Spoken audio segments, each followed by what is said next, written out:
Hi there, this is Mark Edelman, speech-language pathologist, and this video is going to be about talking and aphasia. So let's break it down. Talking is the ability to have a conversation with someone, or it's an ability to ask for something, or to answer a question. Talking is asking a question to another person, and it's answering a question that somebody poses towards us. That's what talking is. That's plain and simple. Okay? So let's review that one more time, okay? Talking is the ability to either ask a question or answer a question. That's what it is. And, I've been a speech pathologist for 46 years, and I've tried just about every kind of speech therapy method that there is for aphasia during my early years, until I realized that I was not working on a person's talking when I was doing workbooks. I was not working with a person on their speech or on their Apraxia if I was working with them with a talking aid or a specific software device or alternate communication device. That wasn't talking either. And working on flashcards, well, that wasn't talking either.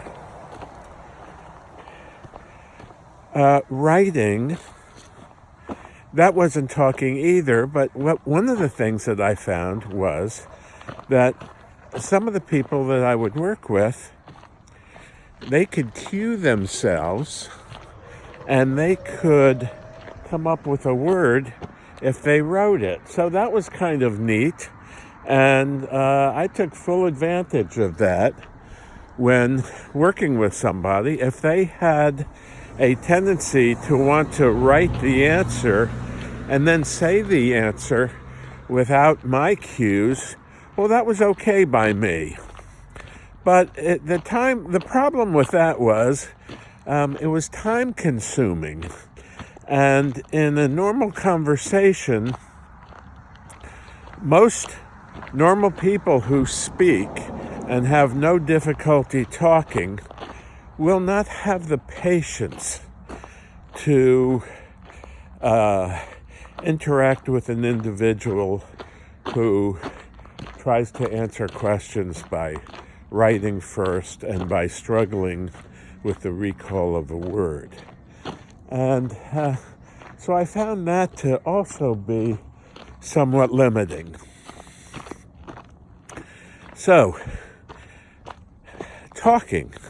Just think about for a minute how much talking you do every day, and when you talk, how you talk and what you say. It would be interesting for you to carry around a little tape recorder with you, or your iPhone, or your device, and if it has a recording device in it, it would be interesting if you were just to record some of the conversations that you have, or record what you say in a typical day.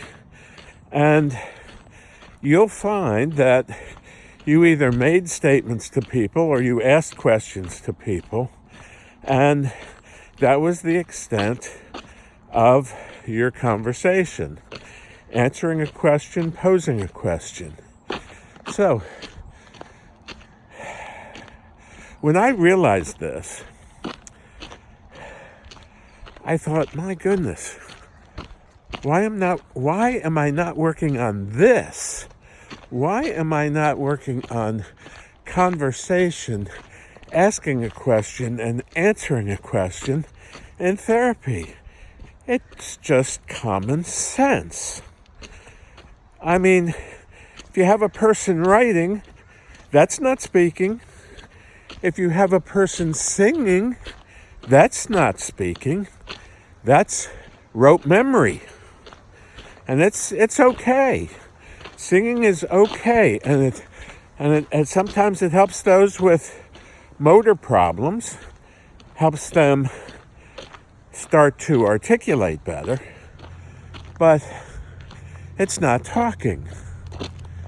The therapy for speech with aphasia, the therapy to help a person talk is to talk. You know, if you want to learn how to play tennis, you play tennis. You don't play golf. You know what I mean? If you want to learn how to cook, you don't take a course in plumbing. And that's how I look at aphasia, and that's how I look at helping people learn how to talk again. It's a very simple, common sense approach, which typically and unfortunately isn't stressed or emphasized by many therapists around the world. They're so busy working with alternative speech devices or electronic devices that they're not learning the simple basics of speech therapy. So that's my message for today. If you're going to help a person talk, stay within the confines of talking. Now, there are exceptions to every rule, all right? And sometimes I've had to do some drastically different things, like with Apraxias. I couldn't work on speaking with them. I had to basically go back to the very simple levels of teaching a person where to place their tongue and how to make speech sounds. Sometimes I had to spend 1, 2, 3, 4 months just working on the speech sounds, teaching a person how to move their tongue, how to place their tongue.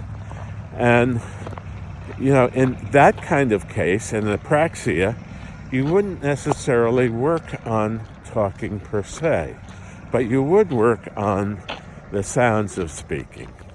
So this is Mark Idelman, speech-language pathologist, just reviewing with you a fundamental principle of the teaching of talking. It's a fundamental principle of that if we're going to talk, we've got to stay in the talking realm, especially for those with Broca's aphasia, especially those with dysarthrias, especially those with voice difficulties. We need to stay in that realm. So I hope you've enjoyed this little video, and I hope you've learned something from it. And if you need to contact me, my email address is markidelman@teachingoftalking.com. And if you'd like more videos that will be sent to you every week, just go to our website or look beneath this video, right underneath the video, and you'll see my contact information, which is at markidelman@teachingoftalking.com, or the website, which is just teachingoftalking.com. And we hope that you've liked this video. If you have, please give us a thumbs up. And if you'd like to receive more of these videos, there's a bell there. Just kind of click on the bell. And we'll share with you simple common sense principles that we know will help you in your endeavor to help people speak, whether or not you're a speech pathologist, or whether or not you're a person with aphasia, or whether or not you are a caregiver.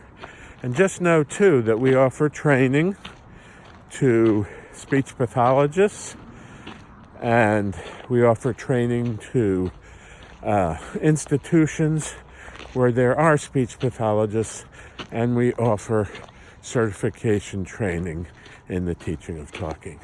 So on that, I'm going to say, have a great day today. and we hope to see you soon. Bye-bye now.